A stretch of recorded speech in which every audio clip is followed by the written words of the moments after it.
Our guest this week on Veterans Chronicles is Louis Varvel. He's a veteran of the U.S. Navy. He was in service to our nation during the Japanese attack on Pearl Harbor and is a veteran of the Pacific Theater of World War II. Sir, thank you very much for being with us. Glad to be here. Let's start at the very beginning. Where were you born and raised? I was born in Austin, Texas, January the 9th, 1924. And I grew up, we lived in California for 4 years and then moved back to Texas. And I graduated from high school 1941 in Franklin, Texas. And right after graduation, I volunteered to go in the Navy, and it was a kiddie cruise. I was 17 years old, and my mother wouldn't sign, but my father did. And I signed up, and I was sworn into the Navy on June the 10th, 1941. Why did you want to join the service? Well, I could see that we were going to be in the war because we couldn't stand idly by and let the Germans run over Britain, because then it would leave us standing by ourselves against the whole thing. And I didn't want to be in a mud hole in France. So I joined the Navy, and I wound up in a big ocean full of sharks. And so once you signed, where did you go for training or? I went to San Diego. I was in Company 4172. Okay. And when did you get deployed to Pearl Harbor? Pardon? When did you go to Pearl Harbor?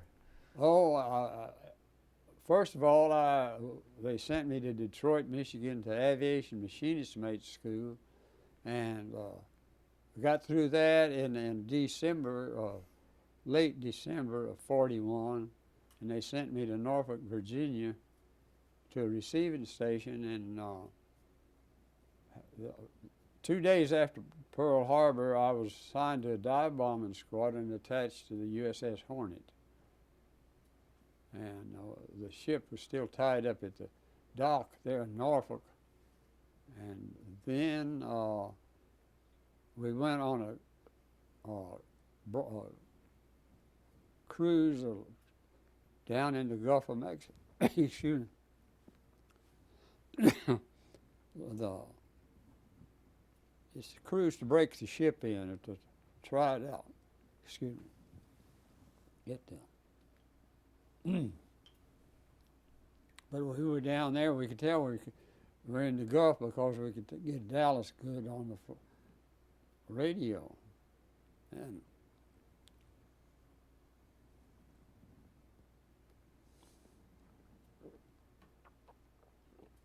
And when we got back to Norfolk, there were two B-25s sitting on the dock, and we hoisted them aboard on the flight deck. There's a crane right after the island on the carrier, and took them out, and they flew them off. They were just seeing if they could do it. And we came back to Norfolk and stayed a while, and then went down through Panama Canal up to San Francisco, across at the Alameda Naval Air Station. And when we got over there, they had all the cars off the street, and these B-25s were landing, and they just came down the streets and right beside the Hornet, and we hoisted them aboard one by one. There's 16 of them. And then we pulled out in the harbor, and they gave everyone liberty they could. And then the next morning we hoisted anchor and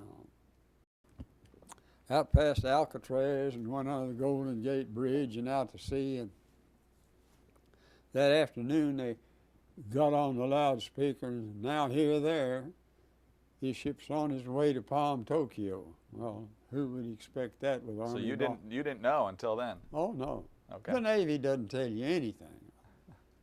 You have to even learn where the bathrooms are on yourself. That's not quite true. But we were, I guess, 7 or 8 days just I think we were up on the 19th parallel or something, going due west.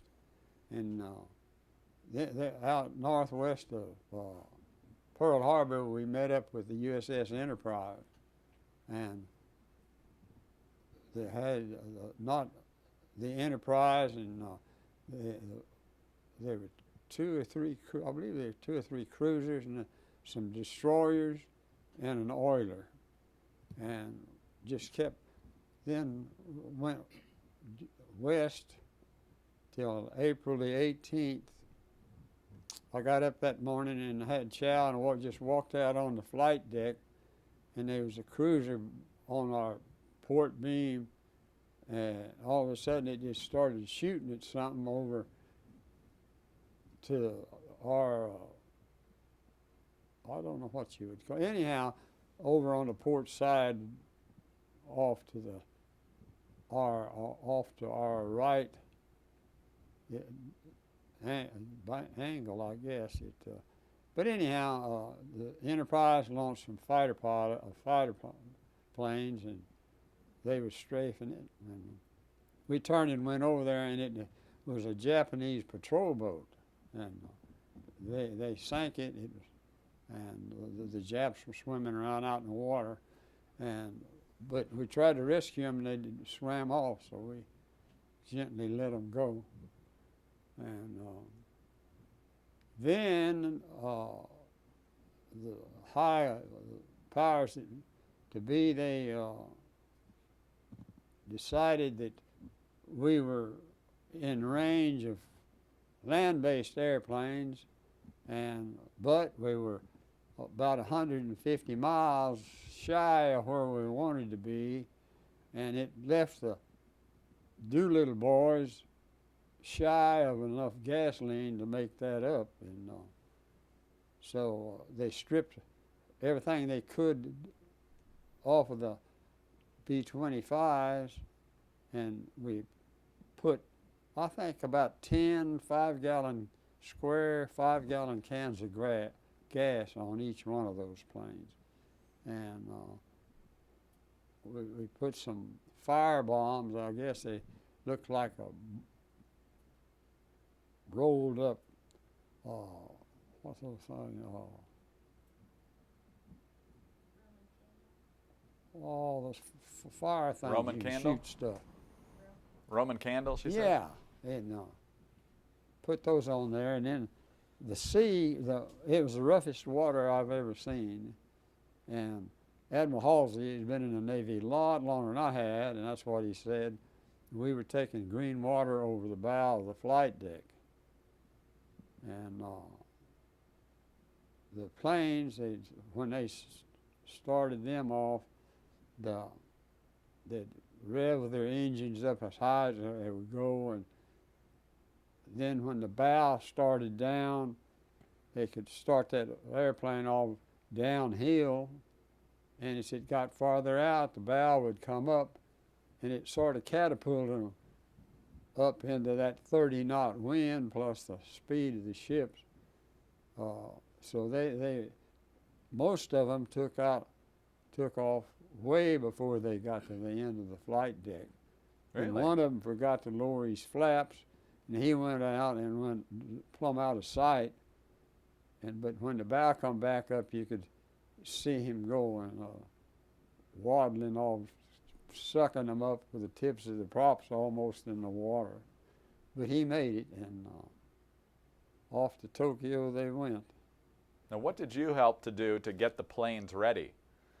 Well, I helped put the Roman candles on it, and helped put the gasoline in I was up in the flight deck right where, pushing them in, right where the boy got his arm cut off. One of our guys got blown into the prop, and after they were launched, why, we turned around and headed back home. Because you knew they weren't coming back to you. Pardon? Because you knew they weren't coming back to you. Oh, they couldn't land. The Right. B-25 couldn't land on a carrier. And nobody really thought they could take off, but we tried that out up at Norfolk. We knew they could get off. And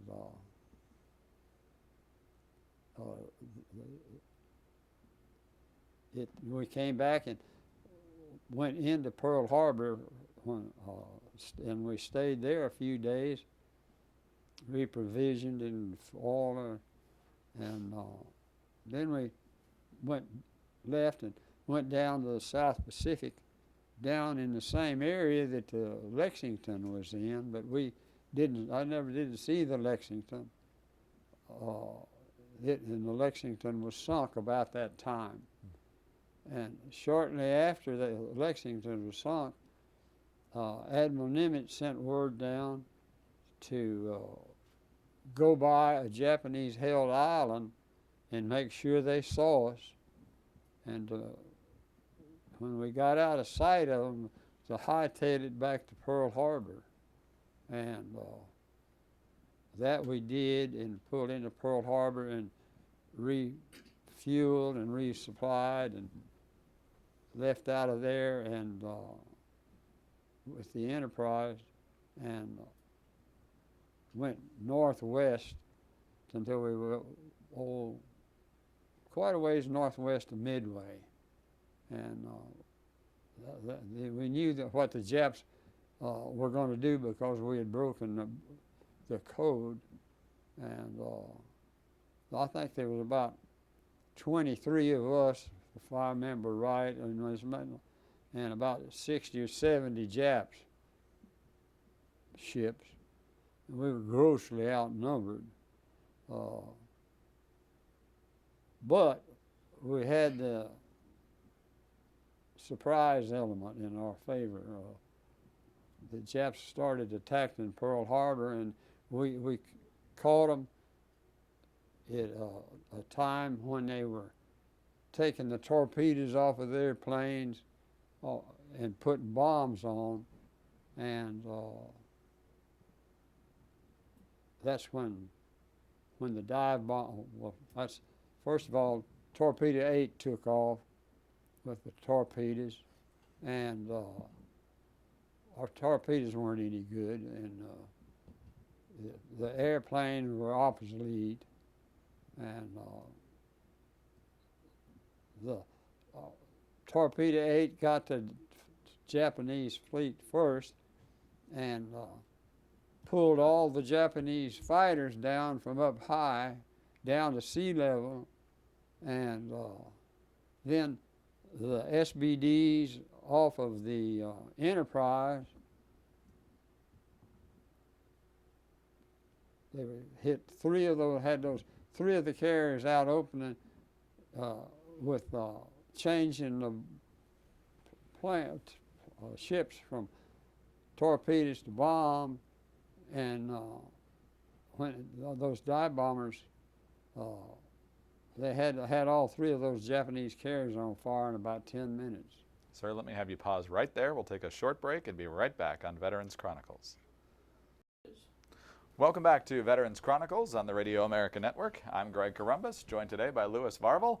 He is a veteran of the U.S. Navy. In the first segment, he talked about his role aboard the USS Hornet with the Doolittle Raid, and when we took our break, he was walking us through the Battle of Midway, sir. So tell us exactly where you were during this time. Well, let's see, I was on the flight deck. I was in a plane handling crew, and helping launch attack on the Japs. The squadrons off the Hornet took off towards Midway as opposed to going where the Japs were supposed to be, and consequently our torpedo planes were all shot down and sunk. But the plane, when they attacked the Japanese, it brought all of the Japanese fighter planes down, which left the open field for the Enterprise's dive bombers. And they had three of the Japanese carriers on fire from one end to the other in about 10 minutes. And the next day we got another Japanese carrier and a cruiser. But now the Hornet Air Group went down by Midway and had to drop their bombs out at sea to keep the Marines from shooting them down. And I don't know why. I guess that was a way to get the Japanese fighters down to sea level. Then after the shooting stopped, we headed back to Pearl Harbor, and with the Japanese lost 4 of their best big carriers, and also the largest loss was all of those pilots, Japanese pilots from 5-6 years practice from bombing in China. That was the biggest loss of all, because all during the war they never could replace them. And okay, shut it off for a minute. Let my brain kind of catch up. Mm-hmm. Well, let me ask you a question here. That way I'll refresh your brain a little bit.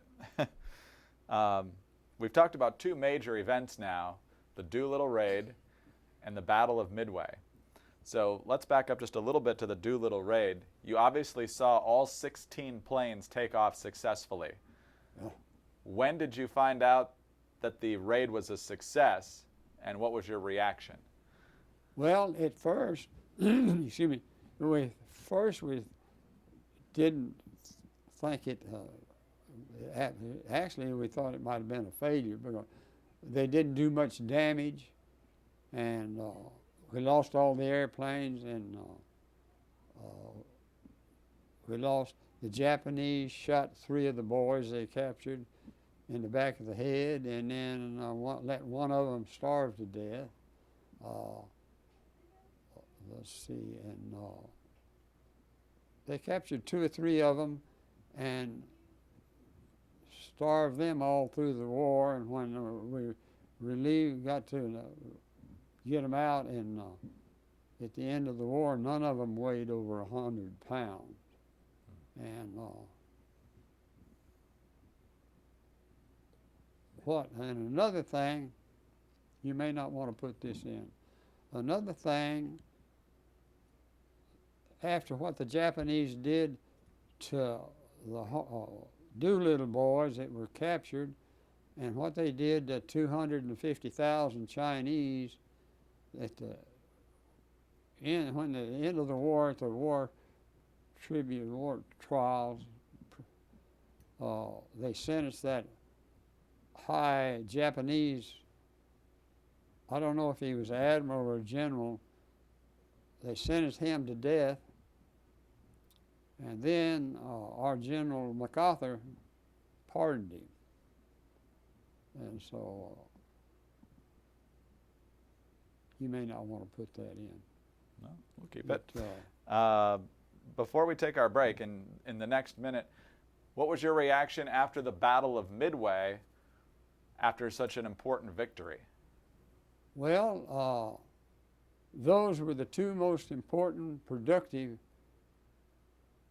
Of course, I'm a little biased, but the Doolittle Raid and the battle, what we did at the Battle of Midway with Torpedo 8, there was 2 of the most important, if not the most important, attacks off a carrier in World War II, because the Torpedo 8 made it possible for us to get all of those Jap carriers. And the Doolittle Raid so ashamed the officers in the Army, and that after that, they kept 2 of their first-line carriers in home waters. Of course, they killed all those Chinese people, but by having those two carriers not at Midway, probably gave us a chance to really knock out the heart out of the Japanese fleet. Sir, let's pause right there. We'll be right back on Veterans Chronicles. This is Veterans Chronicles on the Radio America Network. I'm Greg Columbus, honored to be joined today by Louis Varvel. He is a veteran of the U.S. Navy in the Pacific Theater. We've been talking about his role on the USS Hornet, both in the Doolittle Raid and the Battle of Midway.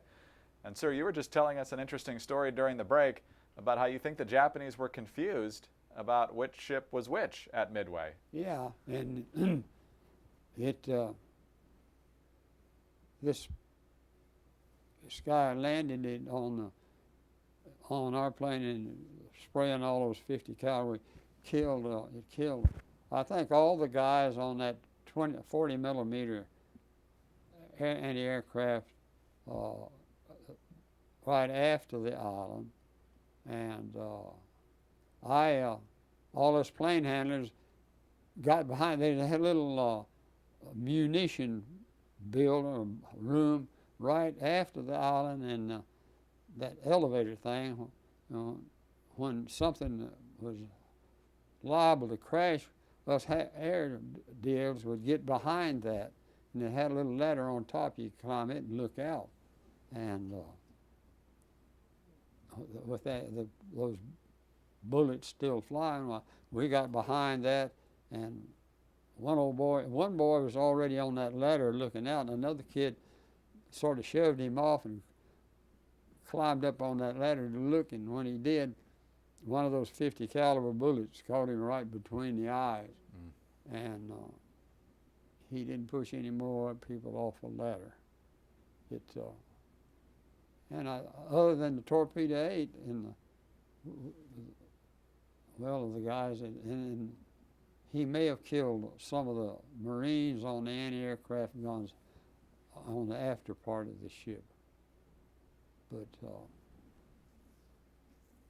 then we went, see if I can think of anything. I should have written this out. Oh, don't worry about it. Let's move on to the next major battle I believe you were involved with, and that's Guadalcanal.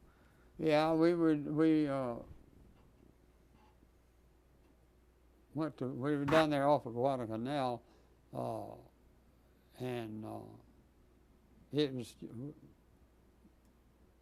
they were bombing, trying to ward off the ships, Japanese ships, taking supplies into, and the poor Marines were about to starve to death and running out of everything, and they even ran out of toilet paper. And we left, some of our planes would leave the rear seat gunner out and fill the back seat of the SBD with toilet paper and fly it over to Guadalcanal for the Marines. And luckily the Marines captured a bunch of Japanese rice to keep them from starving, and we were so greatly outnumbered that at times the Hornet was the only action carrier in the Pacific, while others would be up in Pearl Harbor being repaired. That we were getting the tar kicked out of us in the first part of the war, and but then while we were down there, Admiral Nimitz sent Admiral Halsey an order to go by a Japanese island and make sure they saw us. I may get this tale mixed up, and we did, and then we went back to Pearl and then went to Midway. But that's screwing this thing up. After Midway, we went to, and then we were down there, and we stayed down there. We were sunk on October the 26th, just as the Enterprise was coming back from being repaired up at Pearl. And then we were sunk on October the 26th, and they took us over to back to New on the New Caledonia. Well, let's tell that story in a little more detail, because the Hornet did get sunk. Yeah. Explain what happened. Well, it was interesting. I don't know that it came over the loudspeaker that the boogies were so close, you know, and I think our planes met their planes on the bypass and on the way, and the first ones I saw was two Japanese torpedo planes coming in on the port beam, and I think one of our 5-inch shells or something hit one of them in the head on, and when the dust settled, he was gone. But the other one just kept coming, and I thought, well, he'll bank off, and he just kept coming, and he flew right into the side of the ship and came through and landed in the forward elevator pit and started a fire. And another boy and I each got one of those big old CO2 bottles and shimmied up the deck with all that heat to where we could roll it over into the elevator pit to put the fire out, and it did. And when it cooled off enough, some of the guys got down there, and they were two bodies, and one of them had on a U.S. Navy ring, and the ship's company, a lot of them wore a pirate knife-like, and cut that guy's finger off, and for a souvenir, I guess. And after the shooting stopped, they counted noses, and that guy turned out to have been one of our guys. And but other than that, I was on the hangar deck, and we had all these spare airplanes suspended under the flight deck, and all the ones. We got a daisy cutter bomb hit back aft.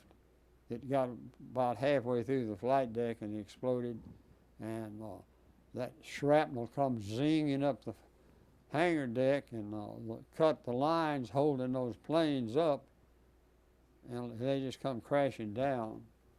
And I think it killed all of or most of the Marines on the 20 millimeter anti-aircraft guns on the starboard side back aft. And then one bomb, I don't know if it was that one, went down and it exploded in my compartment, and it messed it up. But there was a kamikaze dive bombed and hit the ship right on the side of the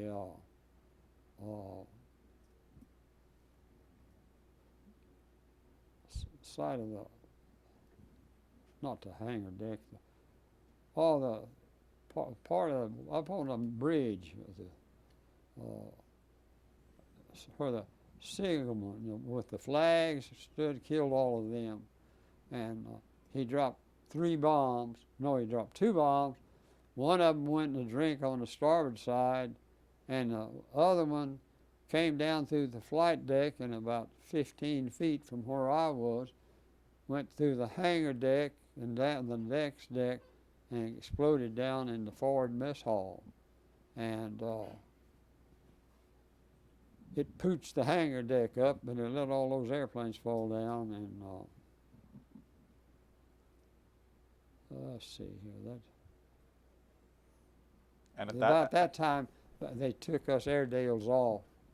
I went down a cargo net onto the bow of the USS Russell, number 414, a destroyer. So they were evacuating at this point. Yeah, Okay. us air people. The ship's company was still on the. Oh no! One other thing before that, Daisy, that bomb that killed killed the aviation chief machinist. He was laying on the hangar deck. He was our chief aviation metalsmith of the Hornet. Was laying on it, and it had blown his shoes and all the meat off his feet. And I never could understand what that, but and not shortly after that, we abandoned. I got off on the Russell, and but there were so many of us on the Russell. When the Japanese attacked again, that we all they crammed us all down below deck because the ship was so top heavy they couldn't maneuver. And believe it or not, that's when I got scared. I was terrified because I knew these were a single hit on that destroyer. They didn't call them tin cans for nothing. They got strafed, and some of the guys that didn't get down were killed. But then, after a while, the people, all the guys that weren't ship's company left the battle scene, and we went back to New Caledonia, and the ship's company stayed there until they could see they couldn't save the ship, and they abandoned it and tried to sink it so the Japs wouldn't get it. And then they couldn't sink it, and the Japs came and they finally sunk it.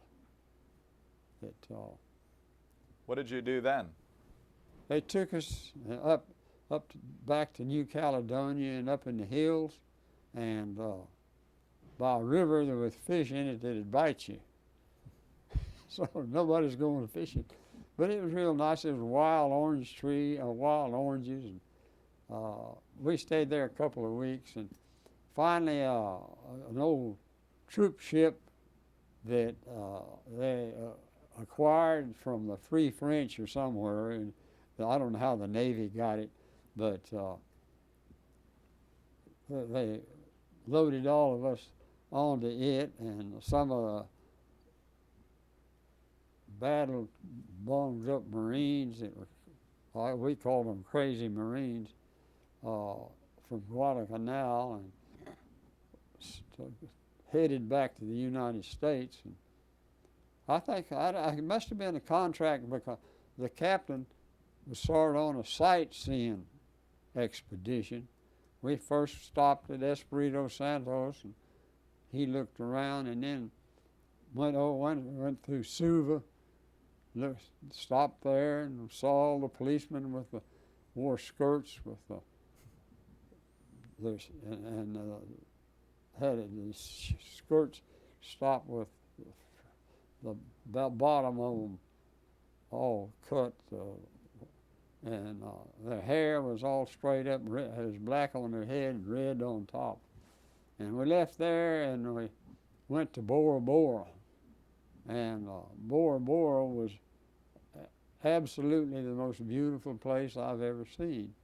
It had coral reef, with the palm trees on it, and it was an old inactive volcano, and on the inside of the volcano, it was sides maybe 200 feet high or more, but one side had caved in, and there was a passageway through the coral reef on the outside, and then you passageway on inside to the inside of that volcano, and it must have been a half a mile distance diameter of the thing, and they were native huts inside where the soil had come down in the place, and I guess that must have been where they lived. And we were sitting there looking, and here come this outrigger canoe just a coming, you know. She got up closer, and you could see it was a native girl in there, and she kept on coming, and she got closer. Why, we could see all she had on was a bra and a pair of panties, and of course that sort of brought the sailor's attention, and she wear on one side of the ship and pull one side of her bra down, go around on the other side, pull the other side down, finally pulled it off and rode back to the island. We picked up and left out. That was the excitement. That was, then later on the way on towards home, why they'd placed a 3-inch anti-aircraft gun back aft on that thing. I guess it was where they put the chairs, you know, for the passengers. The paint on it was probably 3 inches thick, and they decided they needed to have anti-aircraft practice, so they put a bunch of orange crates together and threw them over the side. We pulled off, I don't know, maybe half a mile, or a mile, I don't know how far it was, and they had the general quarters, and then they all got there, and then they had fire, and when they fired, that 3-inch gun reared up with a barrel straight up, and all that paint flew off that old whatever the building was back on the back deck. And so we came back to San Francisco. Some of the guys tied the flag on the top of that 3-inch gun, and that then that was the end of that overseas part of the war. Well, Mr. Varvel, unfortunately our time is up, but thank you for sharing your thoughts with us. Thank you for your service to our country, and thank you very much for taking the time to be with us today. I had, don't know that, but I had some interesting experiences after that, and I got back to the States, and I got in a cashew outfit. Well, I didn't tell you about running into Admiral Halsey either, did I? No. Well, that was right after we put Doolittle off. After he got off the ship, Doolittle got off. We got all our planes out from the hangar deck up, and mine was coming back from a search and landed, and I was back after when I was running up the catwalk with a chalk in each hand, and when I got to where the admiral's cabin was, which was right under the flight deck midship, Admiral Halsey stepped out on that catwalk, and I clobbered him with those 2 chalks. I almost knocked him down, and I helped him get up, and he told me, "I'm sorry, son, I should watch where I'm going." And it was a case of a second highest officer in the Navy in the Pacific getting knocked down by the lowest level seaman in the Navy. And I didn't say anything. I'm always sorry I didn't say something to him, but I just kept on going with my chalks. Great story. Great story. Thank you, sir.